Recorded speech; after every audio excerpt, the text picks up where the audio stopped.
Hey everyone, this is Jeff. Before we get the show started today, I just wanted to have a huge shout out to all of our Patreon supporters. We had a great month in November, a lot of new people signing up, and I just kind of want to run through those names real quick as an added thank you.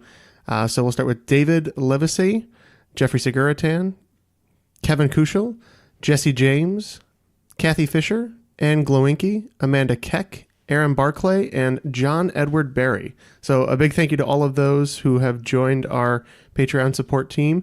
We very much appreciate it. If you want to be one of those people and earn additional perks such as promotional stickers that we send out when you become a member, added bonus episodes that we're doing on a monthly basis, and some of our other great things that you can sign up for at patreon.com/trivialitypodcast, we'd greatly appreciate it. Recorded in Chicago, Illinois, with your hosts, Ken, Matt, Neal, and Jeff. This is Triviality. The cream of the crop! Hello and welcome to Triviality, the game where a lack of seriousness meets a little bit of knowledge. My name is Neal, and today we have a very special game that's going to be in two different states. Joining us in the studio, as always, are Jeff and Ken. How's it going, guys? Good, thanks. Pretty good. Nice. Matt couldn't be here today. Ken, why is that? He's fighting crime. He is fighting crime. He's put on his luchador mask and he's taken to the streets to stop some muggings. Very commendable. And then that laughter you hear there is our special guest in the studio, which is Adam Abassi. How's it going, Adam? Doing well. How are you guys doing? Doing awesome. You guys might recognize Adam's voice from our Futurama Lay It On Me, where he did a great job. Oh, yeah. Still a little disappointed about one of the questions. It still haunts my dreams, but, it was a lot of fun. I'm really happy to be here. Thanks for having me. Yeah. I must say a dream haunted is better than a nightmare, so... No, that is great. And, Adam is really happy about being here against his will, so that's all we can ask for. Yeah, and we're happy he's in the studio this time and not over Skype. So. Yeah, absolutely. So I also want to introduce our other special guest coming to us from Oakland, California, our friend Liz Hudson. How's it going, Liz? Good. How are you guys doing? Doing great. We've been wanting to have Liz on for a long time. She interacts with us on Facebook and as a listener of the show. So why don't you first, before Adam, tell us a little bit about how you got into trivia and how you found our show. I found your show through another trivia podcast. I heard about it through there. I live in Oakland. I have two kids who also really enjoy trivia and try to make their own trivia podcast. They're inspired by all the trivia podcasts out there. Otherwise, I just always played trivia with my family growing up, Trivial Pursuit, don't call my mom at 7 p.m. because Jeopardy's on, that kind of family. Mm-hmm. And now she just gets mad at us because the kids are starting to beat her and it's making her angry. But it's taken us a while. She's hung in there a while. We're just coming around now. So that's about it. That's great. And is Jeopardy's on at 7 p.m. in California? That it is. That's wow. 2 hours. Yeah, I never even... we're always at like 3:30 here. Yeah. So every time someone says nighttime, I'm like, wait a minute, it's on at night? Yeah, that's a Chicago thing. Is it? Okay. It is only a Chicago thing, yeah. It's weird. Yeah, it's on at like a normal, regular time where I would watch it if I wasn't, working. And then, Adam, before we start, how'd you get into trivia? Well, I don't know. It's just fun, I guess. My sister and your significant other have been good friends for their whole lives, and that's how I know you, and that's how I've, come across this podcast and just been listening to it ever since. Awesome. Well, thank you for being one of our listeners, both of you guys. I guess without further ado, you guys know the drill. It's going to be 2 rounds of 10 questions each, worth 10 points apiece. In between that, there's going to be a special halftime swing round designed by me where the players can rack up some extra points. And we'll go to a final round of 5 questions with different categories where the contestants can wager on them based on their confidence level. Before we start, just want to say a special thank you to David Levacy for being our newest Patreon member at the $20 level. We really appreciate it, David. We were pleasantly surprised to get that email. I think it might have been at like 2 a.m, but all of us woke up, called each other, had some lemonade, gossiped, and then celebrated the $20 you gave us. So, and we were singing "We Love You, Conrad" for all you Bye Bye Birdie fans. All right, that's just a very bizarre reaction. It is bizarre, but... Did you guys videotape that? Because that would be amazing. No. Neal wanted to keep the ceremony a little private, so yeah, no video recordings. If we get a large enough Patreon supporter, perhaps we will videotape that. All right, well, without further ado, let's get this game going and find out who today's cream of the crop is. You know that I'm the cream of the crop. All right, question 1. This year's Black Friday sales were full of deals to purchase popular voice-activated home assistants, such as the Amazon Echo and Google Home. You wouldn't have spotted Naval Officer Al Calavici waiting in line at 5 in the morning because he has Ziggy, a parallel hybrid computer that you may recognize from what science fiction television series? Yeah, I don't have a better guess than that. I can't pull anything. So Yeah, I mean, I'm that was fine. Off the top of my head, I mean, Yeah, I mean, I happen to know that it's not the right answer because Yeah. that's something else.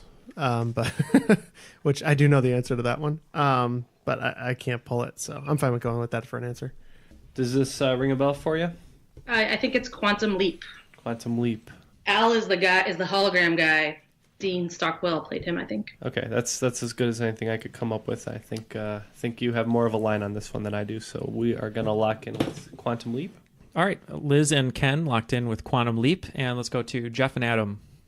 Well, Adam wrote down Knight Rider, which I think is Kit. But between the two of us, we couldn't think of anything better than that, so we still jokingly said Knight Rider.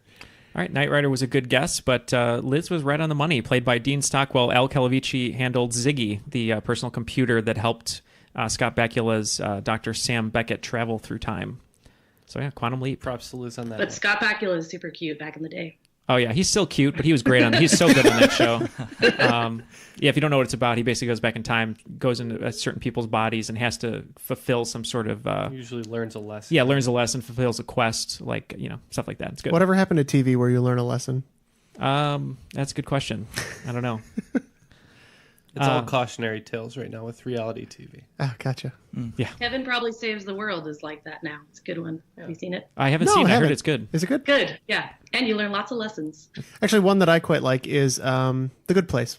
That's pretty funny too, and kind of cute. Kristen Bell's always great, and has some life lessons along the way. Well, great. See, there's positivity. There you go. 2 great recommendations. On to question 2. Talk about on-screen chemistry. Jason Bateman and Jason Sudeikis each share 5 feature film credits alongside what actress? I'm thinking right now. I think I have. I don't know her name. I'm awful with names, but if I just start writing stuff down, maybe you could come to a conclusion. Oh yeah, I do know who that is. Yeah. Okay, yeah. I forgot she was on. You're right on. Are there more than that? Can you think of any other movies where there's overlap there? Okay. So, Liz, I don't know how confident you were feeling on this, but I feel like it's probably Jennifer Aniston. That's what I wrote down. I didn't have any other thought besides her. Jason Sudeikis and Jason Bateman are both in Horrible Bosses 1 and 2, so that's 2 right there. The switch with Jason Bateman, Jennifer Aniston, Where the Millers with Sudeikis and Jennifer Aniston, I'm thinking Jason Bateman and Jason Sudeikis were probably side characters in a few more, maybe like The Breakup or something like that. But those are the ones that are sticking out to me, so let's lock in with Aniston if you're good with that. I am good with that. All right, that's it. The first thing Adam wrote down was here, I'll read it. Horrible Bosses, hot boss from Friends. That's what he wrote. So pretty quickly we Courtney Cox? No, as it turns out. So I had Olivia Wilde stuck in my head. I know she's married to Sudeikis and she's in a lot of films. But I don't know. I couldn't get the thought that maybe there was some overlap there with Melissa McCarthy. I couldn't place enough on Aniston to go for 5. So I figured I would just play the odds. She's in a lot of movies now. So we settled on Melissa McCarthy. Ooh, Jeff, you guys should have went with the hot boss from Friends. I know. It's Jennifer Aniston. So yeah, Aniston starred alongside Jason Bateman in The Switch, The Breakup, and Office Christmas Party. Jason Sudeikis in The Bounty Hunter, We're the Millers, and Mother's Day, filmed last year. And then both of them appeared with her in Horrible Bosses 1 and 2. All right. We're going to go on to question 3. Looks like Ken and Liz are up 20-0 right now. Sounding somewhat like a portmanteau and sure to make grade school children giggle, what is the name of the small distinguishing mark you see over a lowercase I and a lowercase j? I don't know. I think it'd have to be like something like slightly, not like dirty, but you know what I mean? Yeah. Like, to make, kids giggle. So I've heard this before, but literally nothing's coming to my mind in terms of what that dot is called. That's how I feel too, like super frustrated. I know it comes up all the time in every trivia thing ever. I cannot come up with it. So recently I've been discussing the predecessor to the trombone, the sack butt. Do you want to just go with that? That sounds great. I mean, I feel like this word is something like piddle or something along those or in that world, if that rings a bell for you. It doesn't, unfortunately, All right. no. Sack butt sounds great. Sack butt. All right, Jeff and Adam, what did you guys go with? We figured we would double up and double down, and we went umlaut. Umlaut. All right. Well, Liz was actually on the right track, and so was Adam. So Adam was on the right track saying that it was something that sounded a little dirty, and Liz was on the right track by saying it sounded like piddle because the answer is tittle. Tittle, dang it. Ah, I'm not You were gonna close. lie. You were close. I was thinking something similar, but I couldn't come up with the last two letters. You guys were there. You were real close. I mean, I maybe would have gotten closer if you said it piqued my interest. It's titillating. There you go. And it's a portmanteau, some say, of tiny and little. So, Okay. all right. On to question 4, and this one was given to me by our friend Phil Platakis. So thanks, Phil. He's a big music fan.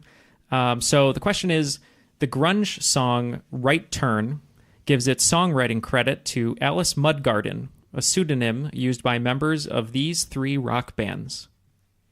Alice Mudgarden. And Liz, out in Oakland, how are you on grunge songs?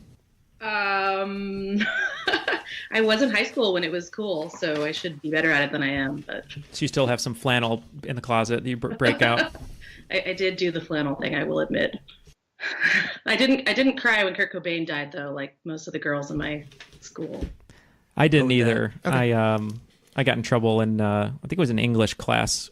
We had like a moment where we were all talking about Kurt Cobain, and everyone was talking about how he affected their lives and all this stuff. And I had a bad migraine that day because I've had them since I was a kid. And the teacher came to me and she's like, "How do you feel about the fact that Kurt Cobain killed himself and will not be giving us music anymore?" And I feel bad I said it, but I was like, I couldn't care less. Jesus. And I was like, the Foo Fighters are better anyway. And so, I thought you might have said my head hurts so bad I want to blow my brains out. that probably would have been more clever, yeah. I do think I have all 3 written down, but I have 4 things written on my paper.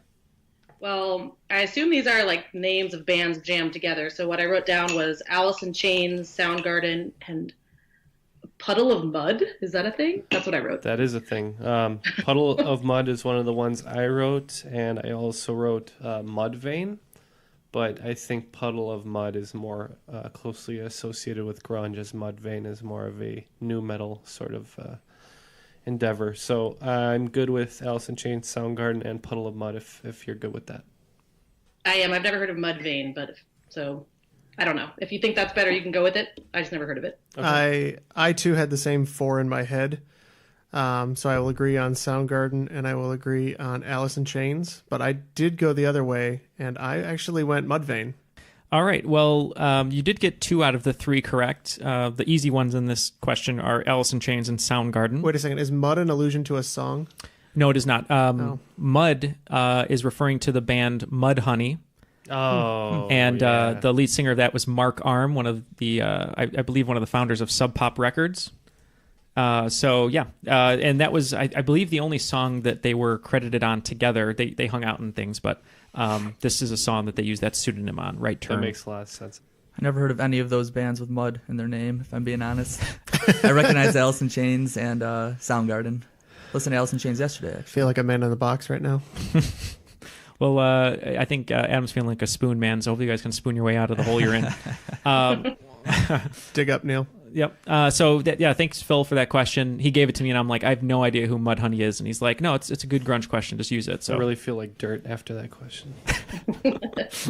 All right, question 5. So today, all 3 question 5s, 2 during regulation and 1 in the final round, were provided by listener and Patreon supporter I just mentioned, David Levesey. So thank you, David. This first question 5 here is a fun one. Sharing their name with a fabled Brooklyn pizzeria, the Grimaldis are the ruling family of what European principality? All right, that's fine. I'm fine with that. You sure? Yeah. Okay. I'm not going to get any closer. Okay. Okay, well, this is not my strong area. But Ken, you're Italian. It does sound Italian, so Yeah, I mean, the only like European principality that I am confident in is Monaco. Mm-hmm. I know they have a prince, and it's sort of famously a principality, but I don't know if other Italian islands have their own ruling body. It would seem weird to me if they did. I don't know if there's other ones in there. Like, I don't know if I don't think Luxembourg is a principality. I really think Monaco is the one that I know. We could go with that if you're confident in that aspect of it. Liz had caught on something when she said Monaco, if my thought process is correct here. But Monaco is not within Italy. San Marino is one of the last small principalities left, though, and that is completely confined to Italy. So that would have been my guess had I thought about it longer, but we went with Sicily. Okay. Liz was right on the money. It's Monaco. Oh, wow. Really? Yep. Wow. I didn't know. That's within Italy, huh? No, I think you latched on to what Ken said about it possibly being Italian. Oh. Yeah. Good work. Honestly, if I ever hear principality, I just answer Monaco. I have no other answer. That's some good trivia advice for me for future reference. Yeah, I'm gonna hold on to that one too. All right. So after 5 questions, it looks like the team of Ken and Liz are in the lead with 30 points, and Jeff and Adam have yet to get on the board, but they will. We're going to get there. All right. Question 6. A Turkish jezva, Neapolitan flip, and Kyoto dripper are all involved in the process of what? And if it helps, jezva is spelled Cezve. Had to look up the pronunciation. I have a thought on this one, but it's mostly. I have a feeling guessing. that your guessing thought is similar to ours. I mean, that's the best thought I have. I'm not sure if that helped you at all, Jeff. Maybe. I mean, It's all sex moves. Well, yeah, the old Neapolitan flip is while you're eating Neapolitan ice cream. Sorry, Liz. Gotta dig my mind out of the gutter. Gotta try that one out next time. Seems like you guys had an answer right away, or Adam at least. Is that too general? Should we? I mean, No. say something. No, you got to go general. Okay. Because then when asked for specifics, you can get more specific. Okay. But you can't dig your way back out. Okay, Liz. So did coffee come to mind for you at all? That is what I wrote down, coffee making. All right, let's go with that. So we were in the same kind of general area, except we went tea. Because Kyoto, I was thinking more, tea and, Middle Eastern cultures are really big on tea as well. Turkey, in that general area. So I was thinking that's where I went. So it seems here the debate is between tea and coffee. And anyone who knows me knows I'm obsessed with coffee. It is coffee, making of coffee. Those are all, different processes of making coffee. Question 7. In the song Devil Went Down to Georgia, it's never explicitly stated where the devil actually came from to make his bet with Johnny. If we are focusing on the went down to Georgia part, the devil could only have come down from 3 states. To be clear, I'm looking for those states that only border it to the north. There is one on the Midwestern side, but I'm not counting that. It's just 3 on the northern side of Georgia that you can enter it from. I think those are the 3. I think we're Let's locked go with in. that. All right, geography's not my strong suit, but I do have South Carolina and I think Tennessee. We used to drive to Florida, and I think it went from Tennessee then to Georgia. But if you could fill in the last one, Alabama. Arkansas. Oh, Arkansas. That sounds good. Or Missouri, Arkansas. Well, Missouri is north of Tennessee. I drove from Missouri to Tennessee, and I know that was Okay. north. Arkansas could be good. South Carolina, Tennessee, Arkansas. Yeah, I'm good with that. All right. And I'm sorry for people who live there that I have completely botched where you live. South Carolina, Tennessee, Arkansas. All right, so Ken and Liz, South Carolina, Tennessee, and Arkansas. Jeff and Adam? So Adam had written down Alabama, but I'm pretty sure that there's like a cornered intersection where Georgia, Alabama, and Tennessee all meet, and I don't think it's north to Alabama, but it's definitely north to Tennessee. We also agree on South Carolina, and then the other one, which I believe is correct, but I don't know for sure, is North Carolina. Oh, it like dips down. Well, because Georgia's on an angle, Yeah. so you could go south.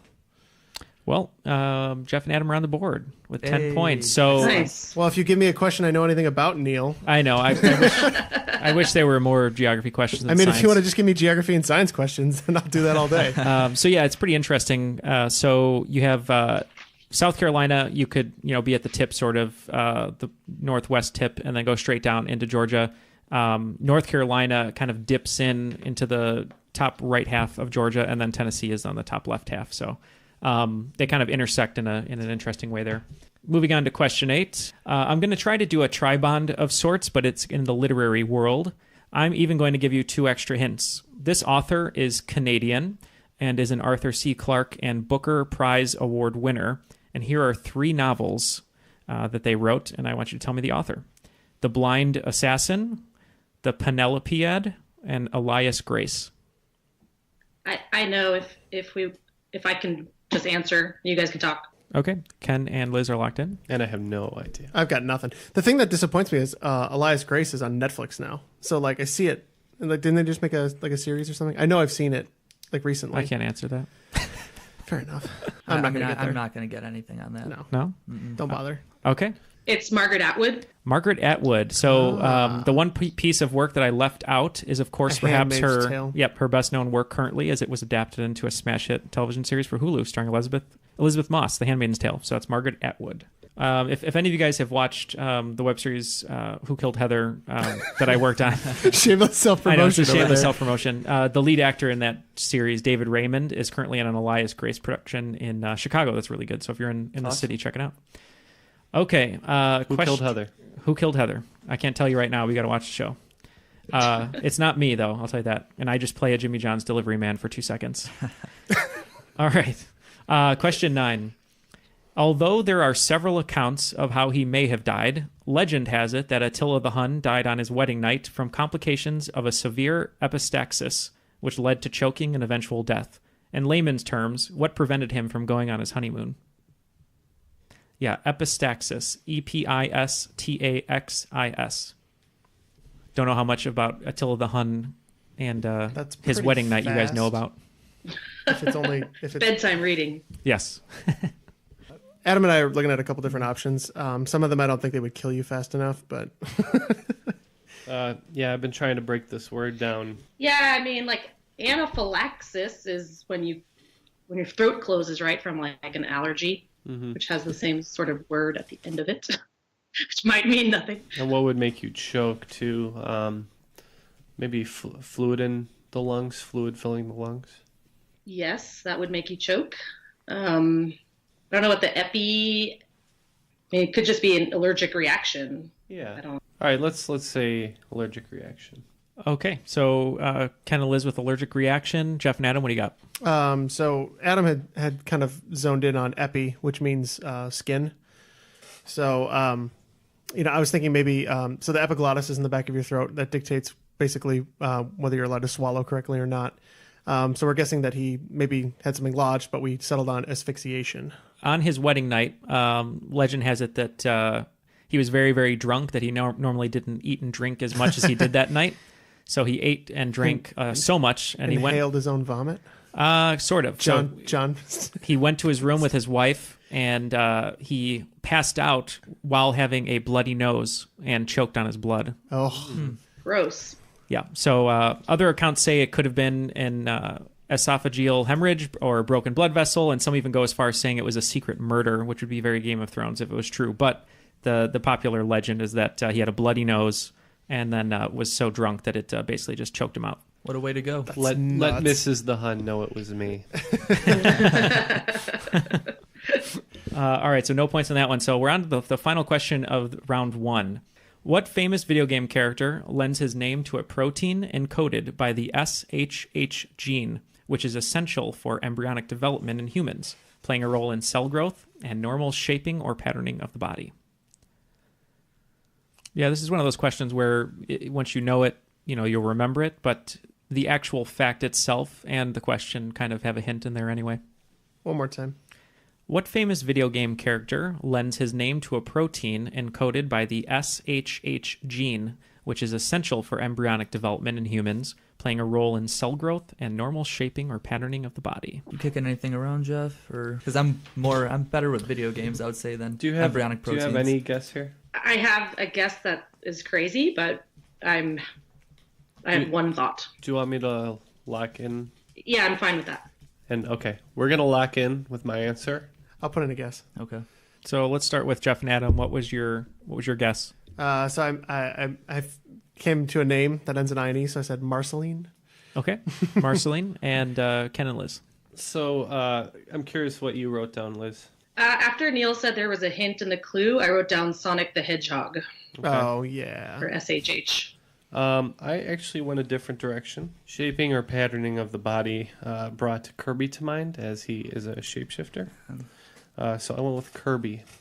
So Kirby was a good guess, but the clue was SHH for Sonic the Hedgehog. I blew it. I'm sorry. That's okay. I would have been probably too embarrassed to say that out loud, so Hey, there's nothing to be embarrassed about. seems crazy. That's So there's a Sonic protein? Yeah. The Sonic the Hedgehog gene? Yeah, Sonic the Hedgehog gene. Yeah. No. really weird. No. There's the protein, though, is named Sonic. There's a Sonic protein. How does this work? I almost jokingly said it at the beginning. I'm glad I didn't. Sonic Hedgehog is a protein that in humans is encoded by the SHH or Sonic Hedgehog gene. Both the gene and protein may also be found noted alternatively as SH. They literally named the protein after Sonic the Hedgehog. Yeah. I was under the impression that this, when you said lends its name, I didn't think it was the character to the protein correlation. But now I have an idea about why, because I can kind of see what the structure would look like in my head. So Yeah, so Sonic Hedgehog is one of 3 proteins in the mammalian signaling pathway family called hedgehog. The more you know. Yeah.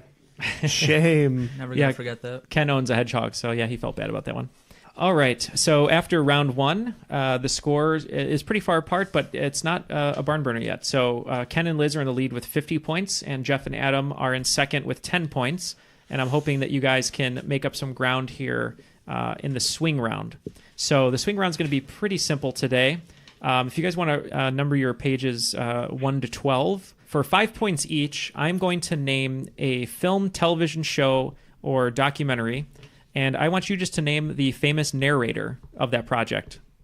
That's all you have to do. You just have to give me the famous narrator of that TV film or documentary. We're talking actors or characters? They will be real people. Okay. So I just need the real people's names. They're all performers of some sort. Yeah. Okay. So number 1 is the Royal Tenenbaums. Number 2, Arrested Development. Number 3, the film Stand By Me. Number 4, The Wonder Years. Number 5, Hitchhiker's Guide to the Galaxy. Number 6, Gossip Girl. Number 7, Simon Birch. Number 8, the Fallout video game series. Number 9, How I Met Your Mother. Number 10 and 11 go hand in hand. I want the narrator of the original BBC version of Planet Earth and also the United States Discovery Channel version of Planet Earth. 2 separate narrators, same program. And number 12, I just threw this one in there because I like this fact. It's kind of hard, but the narrator of the original and remake of Texas Chainsaw Massacre. I'll go through those one more time. Number 1, the film The Royal Tenenbaums. Number 2, the TV series Arrested Development. Number 3, the film Stand By Me. Number 4, the television series The Wonder Years. Number 5, the film Hitchhiker's Guide to the Galaxy. Number 6, TV series Gossip Girl. Number 7, feature film Simon Birch. Number 8, Fallout video game series. Number 9, TV series How I Met Your Mother. Numbers 10 and 11, the original and American versions of Planet Earth, so the BBC version and the American version. And number 12, the feature film Texas Chainsaw Massacre, the original and the remake. Okay, so Jeff and Adam have left the room to leave Liz and myself to discuss. Actually, not too many of these that I'm fully confident on, and I have a couple other guesses. Yeah, I'm feeling a little... I was really worried about this midpoint. You guys always have hard midpoint questions. So I can name a lot of actors in Royal Tenenbaums, but I can't honestly remember who narrates it. Yeah. I really don't know. Okay. Ron Howard does Arrested Development. Yes. And that's one that Jeff's going to get for sure, so we got to be careful on this. Richard Dreyfuss, I think, is Stand By Me. Yeah, that's right. Wonder Years? I can hear that voice in my head. I know. I don't know who it belongs to, though. Gossip Girl, I have no idea. I have no idea. My best friend will shame me. She bought me the first season for Christmas, and I've never watched it. Simon Birch, I don't even know what that is. It's John Irving. And then we have to decide. So Attenborough for BBC Planet Earth. Yeah, I was also thinking of Stephen Fry, but I don't know. Oh, no. Gossip Girl. What's her name? Blake Lively. Is she Gossip Girl? Maybe. That's fine. Yeah, let's put Blake Lively. I feel like that might be in the realm. And I have no idea. Texas Chainsaw Massacre. Oh, wait a minute. The voiceover. They just hired him to do the voiceover. He didn't know what he was getting into. It was on Best of the Best podcast. That is correct. For one day. The guy he was the bad guy. He was the bad guy in Richie Rich. John Larroquette. Oh, nice. That was miraculous. Okay. Just and Wonder Years. the Wonder Years is like grown up Fred Savage, right? It's Yeah. his character. I think Fred Savage and I are the same age, so Alan Rickman. it's definitely an American. Alan Rickman It could was be the best Hitchhiker. years of my life. That would be so good. And when we got out of detention, I didn't know how to tell my parents. Penny smiled at me, and I returned the favor. Why a spoon, cousin? Because it's dull. It'll hurt more. Swayze. Patrick Swayze. That sounds great. Patrick Swayze. has to answer. Swayze, be with us. All right, Famous narrator of Wonder Years, Patrick let's Swayze. lock. We're locked. All right, so both teams have gone through their own discussions for the swing round here. So I'm just going to name the clue, and I'm going to go to each of you and give me your answer and let me know what you have. So number one was the Royal Tenenbaums. Jeff and Adam, what did you have? I've not seen any of those films, so I don't have anything. All right, Ken and Liz. I had a gut feeling that it might be Gwyneth Paltrow. She's in the movie. I don't know if she narrates it. All right, well, the answer is Alec Baldwin. So close. So close. They do sound a lot alike, Gwen and Alec. So I won the Oscar for Shakespeare in Love. Okay.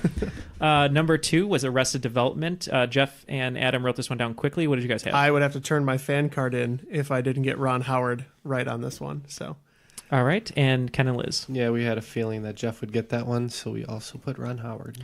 All right, it is Ron Howard. Number three, sort of a famous actor as the narrator here. Stand By Me, Jeff and Adam. I can't remember who did that one. It's been so long since I've seen the movie. Great movie, but I can't remember the narrator. And Liz. We said Richard Dreyfuss. It is Richard Dreyfuss. All right, now number four is one that threw me for a loop when I read it, so I had to include it. It is the TV series The Wonder Years. Let's start with Ken and Liz.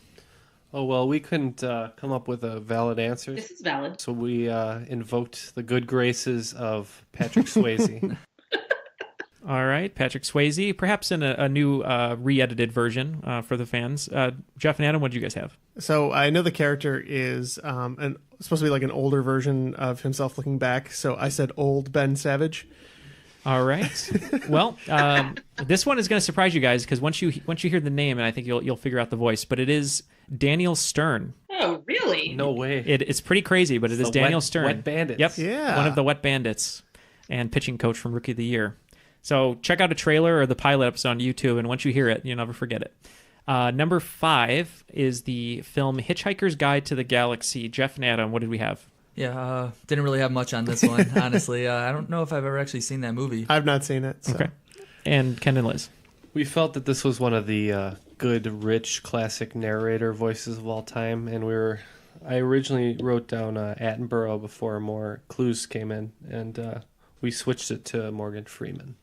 Okay, good guess, but I was looking for a famous Brit. It would be Stephen Fry. Dang it! Put him in the wrong place. Number six is the CW series Gossip Girl. How about Liz? You had a pretty good idea of where you wanted to go with this one. What did you guys put in there? I ended up with Blake Lively. Okay, she was the star of Gossip Girl. Yay, got that right. Jeff and Adam? Well, that's good. I believe it is a female narrated, but I couldn't remember. So I just jokingly said Gossip Girl, as she is the narrator. Good. Well, that is a good guess. It's actually Kristen Bell. Oh. Yeah. So it's another one that you wouldn't expect. Number 7 is a feature film, Simon Birch, based on the book. We found out that Liz is a big fan of the book, so let's see what you thought who you thought the narrator was. Well, I don't think I actually thought this, but we did answer Ashley Judd. I didn't have anything, Adam. I don't know if Never. you've seen the film. Yeah, no. So we couldn't come up with anything on that one.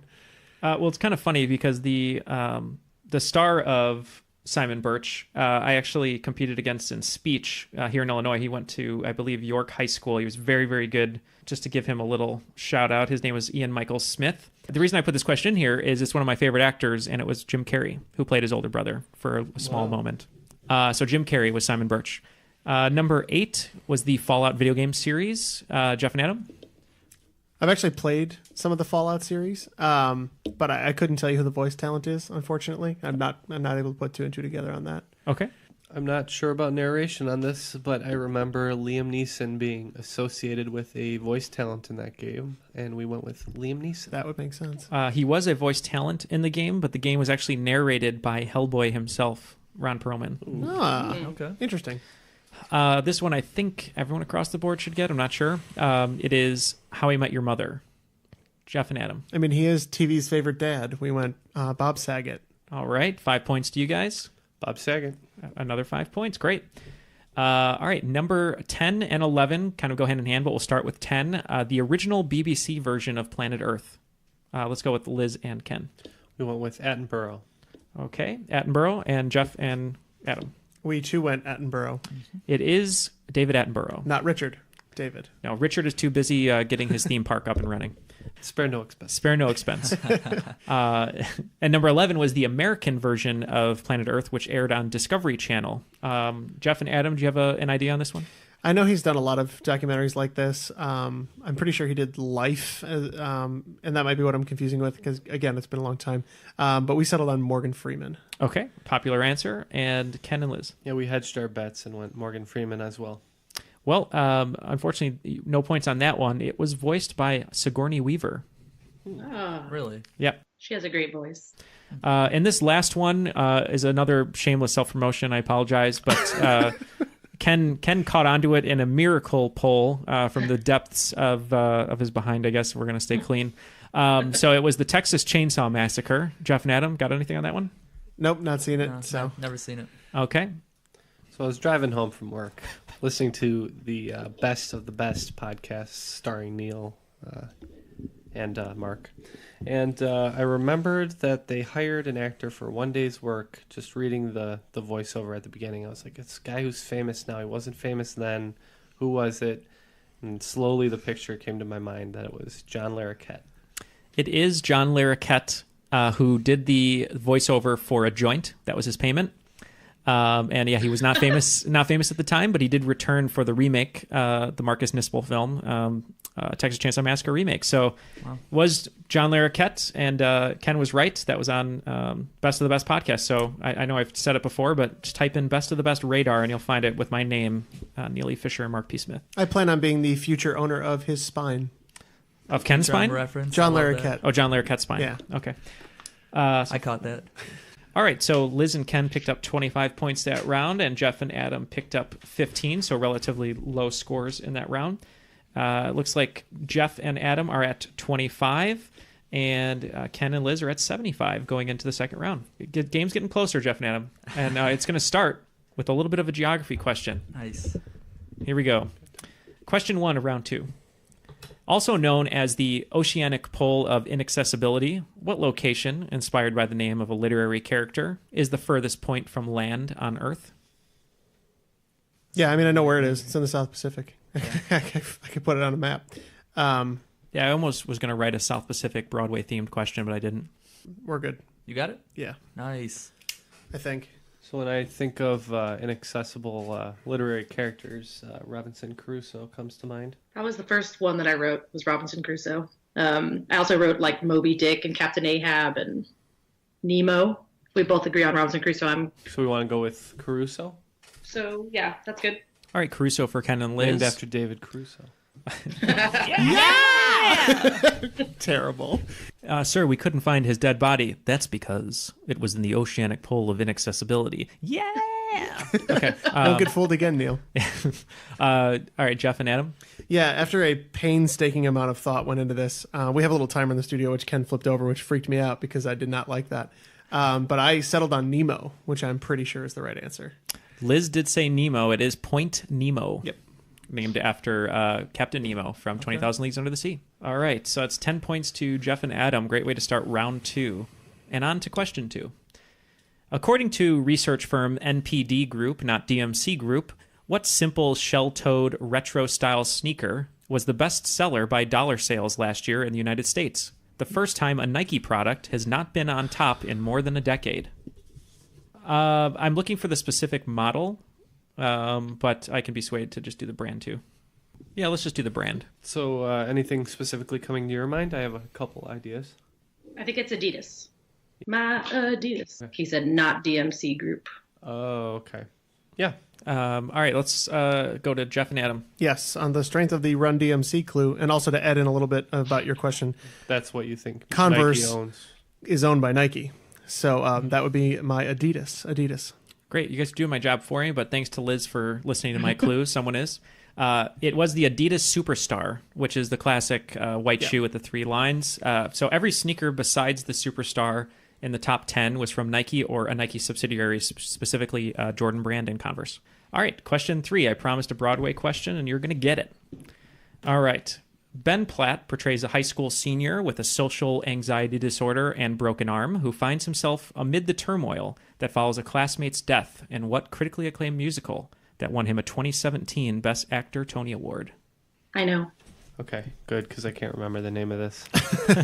My family knows that live theater really is not my thing, actually. So sorry Neal, but yeah. It's okay. I'll show you the ways. I'm just Just give me my one shot, and I'll prove to you it's good. Good one, Neal. Thank you. this one I don't know. So Let's go with Cats. Cats, yes, Cats is always and ever the popular musical choice. So we will go Cats. All right, they went with Cats. And Liz, that sounded like you knew it right away. Yes, the answer is Dear Evan Hansen. It is Dear Evan Hansen. Good work. You might recognize Ben Platt from Pitch Perfect as the magician friend.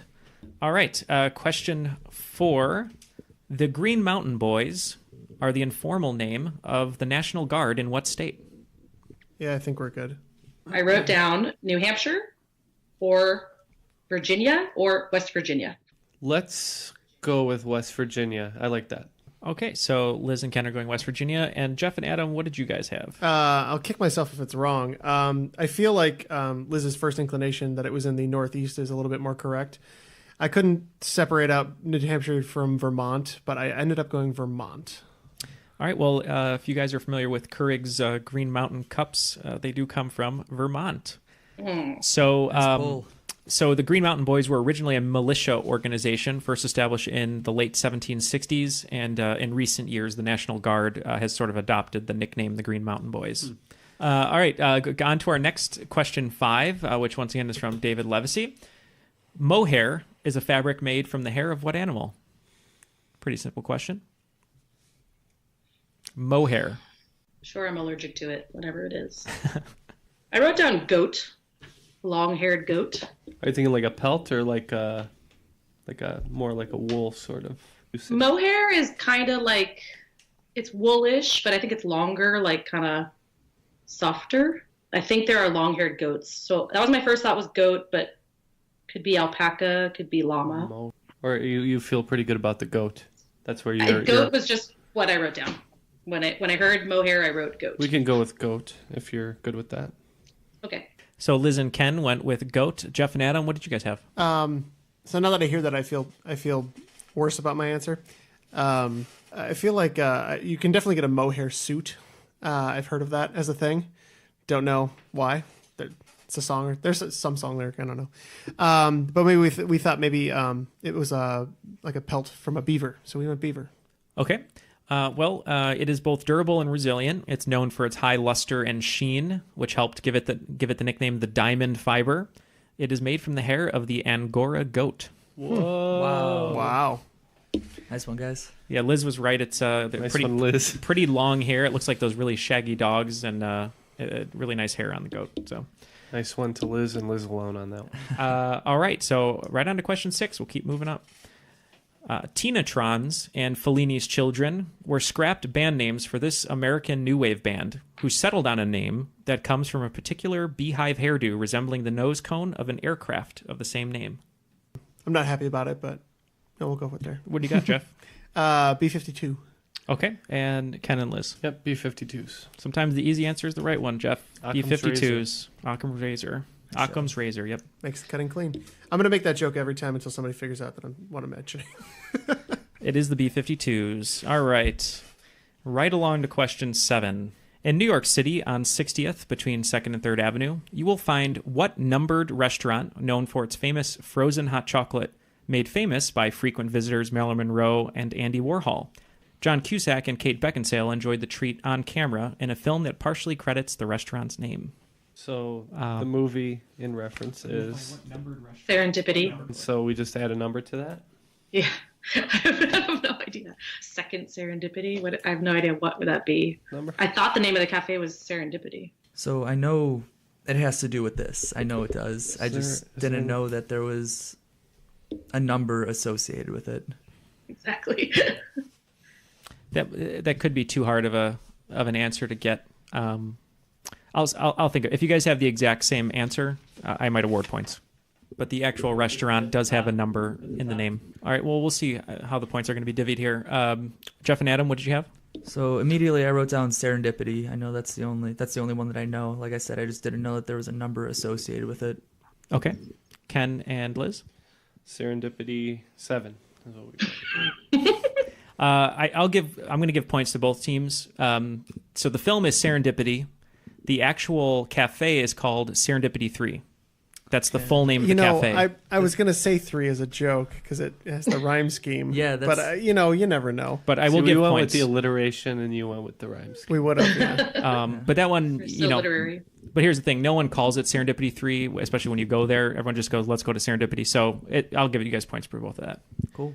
Points all around. That's your second home. Yeah. It is my second home, yeah. The last time I was there, the waiter was like, oh, you're a nice couple. Do you guys want to sit where John Cusack and Kate Beckinsale had their frozen hot chocolate? I was like, yes. Okay. Number 8. That's what they say to everybody. He does say it to everyone. I'm sure he does. That's how you get the good tips. All right. Despite the fact that he never played for them, this team retired Michael Jordan's number 23 before his final game in their city. So what you're saying is he was still playing basketball at the time? Michael Jordan was still playing basketball. The team that retired his jersey, Michael Jordan never played for them, but they retired it because of how good he was against them for so long and out of respect. That's crazy. Yeah, that's pretty crazy fact. Let's go with that. Okay. We're good. The Bulls had a big rivalry with the Pistons. That's what I wrote. Pistons. Yeah, let's go Pistons. Okay, and Jeff and Adam? We figured maybe they didn't stick to their word, and we said the Cleveland Cavaliers. You were on the right track. The head coach of the team that retired the jersey and said to Michael, "You're the best." He said, "No one will ever wear number 23 for the Miami Heat." We wrote Heat as the other option. Yeah. Yep, Miami Heat. And then at that time, that's when LeBron James changed from 23 to 6 out of respect. Oh, that's right. He didn't play his 20. He plays his 23 on the Cavs. Now, all right. Yep. Yeah. We were getting close. Yeah. Yeah, you were close. Adam had me on the right track, and then we just went with the wrong one. All right, number 9. What Texas Instruments child computer does E.T. use to phone home and E.T. the extraterrestrial? Ugh. Oh, I know what it is. I trust you. I think I know this Liz one. might have an advantage having kids. I haven't seen E.T. in a very long time, so. Yeah, I got to pick that That's up exactly. on 4K. That's the first thing that came into All my right. head. Yeah. We're good. Okay, let's start with Liz. What were you thinking over there? I wrote down Speak and Spell. Okay, and Jeff and Adam. We said Speak and Spell. It is the Speak and Spell. Not a TI-83, though. That's sad. And not a Teddy Ruxpin. Yeah, not a Teddy Ruxpin. That's right. Great job on that question. All right, and moving on to the final question in round 2 and the final question of regulation. This one is a little bit in Jeff's wheelhouse, but I had to put a Neal spin on it, so it's probably going to confuse everyone. Here we go. Sylvester Stallone's most famous character, a boxer named Rocky, shares his surname with a currency used by what country? Yeah. Ooh. So many things in California named after this person. So the first layer of the onion was peeled. They figured out that Balboa was the name of the currency. Now I'm just looking for the country that the Balboa is used in. Hold on, I'm going through every single country on Earth. But we don't. Okay, I don't know. I wrote down Spain and Portugal. Portugal. Portuguese? I don't know. Portugal. Okay. For us. I was thinking more South American, but I was trying to go through all the South American countries and remember. But I'd settled on Colombia just because. The correct answer is it is Panama. That's right. All right. Well, that is the end of regulation. In second place currently are Jeff and Adam with 85 points, and in the lead right now are Ken and Liz with 135 points. Going into the final round, I'm going to give you guys 5 categories in different subjects. You can wager up to 30 points in each category, depending on the points that you've accrued throughout the game. So let me just give you those categories first. You guys can discuss what you would like to wager, and we will continue. So the first question is going to be in the category of mononymous singers. All right, number 2 is going to be sports and geography. Number 3, life imitates art. Number 4, sexiest men alive. And number 5, damn, Daniel. Damn spelled D-A-M. I'm assuming you're going to ask a real question and not just ask my aesthetic appreciation for the sexiest man one. Yes, yeah, that's correct. All right, so all the wagers are in, and in an unprecedented move, Liz Hudson has changed the game with an Oakland 5. The first person to ever wager 5 points on a category here in the final round. We won't say which one it is yet, but they did wager 5. So, sorry guys, Jeff and Adam, you could have wagered 5, 15, 25. Cats and dogs getting along. We do 22. agree. We always say between 0 and 30. We do agree no half points, right? But anything else is, I guess, fair game. We just have never done that's it. right. Yeah. I guess so. This changes my whole life now. So Because you have to do math that doesn't end in a 5. I'm or terrible 0. at math. Yeah. All right, here. You're welcome. All right, so here we go. So I'm just going to go through all the questions. Not too many breaks, so take some notes, and then we'll come back and discuss. So question 1 is in mononymous singers. This one I'm going to be a stickler on, so make sure you guys check over your answers. Alicia Beth Moore is a Grammy Award-winning recording artist professionally known as what colorfully stylized stage name and spelling counts? Question 2, sports and geography. We've heard variations of the question, what Big Four sports teams share a name across different sports? But for the purposes of this question, I'll give you one answer, which is the LA Kings in the NHL and the Sacramento Kings in the NBA. That is an example. To spice things up, I want to know the pair of teams in the Big Four sports that share a name and are the farthest apart geographically. Make sense? Mm-hmm. Okay. All right. Question 3. Life imitates art. As we embark upon another year of nostalgic appreciation, I want to talk about a special candy bar that was recently released to the delight of 90s kids. It's called the Reptar Bar and is a green frosting-filled milk chocolate candy bar based on the bar of the same name as it appeared on what 1990s animated program? Question 4. Sexiest men alive, my favorite category. While Mel Gibson may have been the first recipient of People's Sexiest Man Alive in 1985, he was followed by Mark Harmon, Harry Hamlin, and this lawyer and Future magazine publisher in 1988, who was the youngest winner at 27 and shares a distinction with 1991 winner Patrick Swayze as the only winners who have died since receiving the honor. And question 5 in Damn, Daniel. Once again, this final round comes from David Levesey. What is the name of the massive dam located in Washington state that harnesses the free-flowing power of the Columbia River, creating the most hydroelectric power of any dam in the U.S., and uses enough concrete to circle the equator twice? Okay, so the answers are in for the final round, so let's go down the line. So question 1 was in mononymous singers. I was asking you who Alicia Beth Moore is also known as, her colorful name, and remember, spelling counted. Jeff and Adam wagered 20. Liz and Ken wagered 10. So let's start with Liz and Ken. We went with pink with an exclamation point instead of an I. Okay. And Jeff and Adam. Sounds strangely familiar. We went pink exclamation point instead of an I. Okay, that is correct. It is pink with exclamation point instead of an I. So Colleen, who just popped her head in, she told me that that's how it was spelled. I said, you're nuts. And then I looked at all over her websites and Twitter and everything and records, and that's how she spells her name. So it's official. Okay. Question 2. This one was a fun one to write. It was sports and geography. Jeff and Adam wagered big with 30 points. And Liz and Ken wagered what they call an Oakland 5 now on Triviality.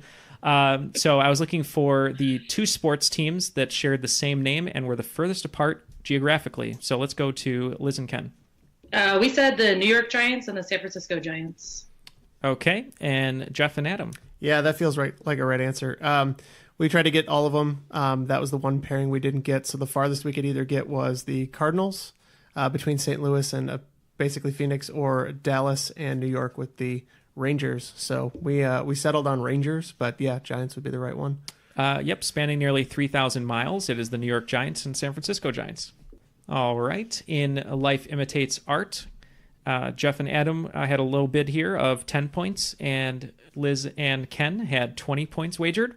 I basically just wanted to know what television show is the Reptar Bar from. So let's go with Jeff and Adam. So this would feature the wonderful music of Mark Mothersbaugh after he finished with Devo. That would be Rugrats. And Ken and Liz. Rugrats, indeed.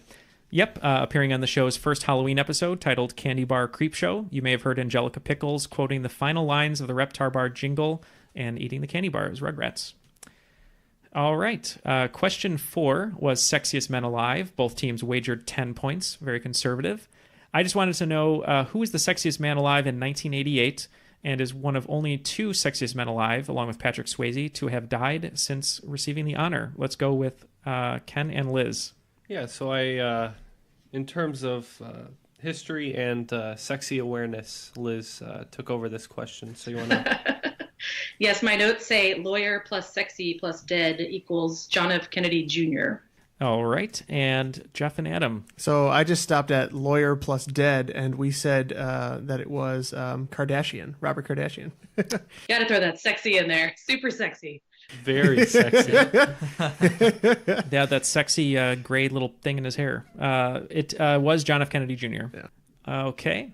And question 5 in Damn Daniel, we had a 10-point wager from Jeff and Adam and nothing from Liz and Ken. So I was looking for the name of the dam in Washington State that used enough concrete to circle the equator twice. I'll start with Liz and Ken. We went with Gosh Damn. Gosh damn. Okay. Nice. And Jeff and Adam. This one really plagues me because I'm failing to remember the name. So I just said the Columbia River Dam. Okay.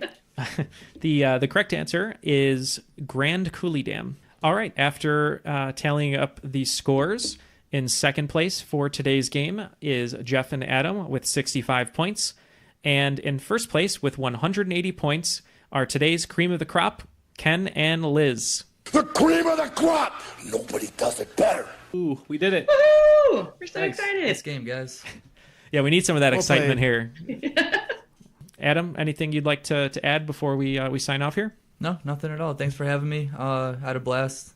I'd like to maybe brush up on my trivia and see if I could come back for another game sometime. Yeah, no, that'd be great. Adam, you always supply us with some great questions, so keep sending those in. And Liz, anything on the horizon? I did mention earlier my kids' podcast, and it really does exist if you're interested in 11-year-olds and 9-year-olds chatting about life. It's called the B&R Report. You can find it where you find podcasts. It's great. They interview my parents. They interview my brother and sister. They ask trivia questions. That's It's great. excellent. No, Starting young. this is great. Yeah, make sure to send us a link, and we'll make sure to post it with our episode posting. And then they have 4 guys they can interview if they want over here. So Yeah, they would probably love that for sure. 4 grown men. 4 grown men. Let me tell you something about life. I'll have to supervise that interview, I think. You can definitely check us out on trivialitypodcast.com. Find our Facebook, Twitter, email there. You can find updated episodes every week after we post them. If you'd like to reach out for a question 5, just send us one to our email, trivialitypodcast@gmail.com, with question 5 in the subject line, and the host that you would like to read it.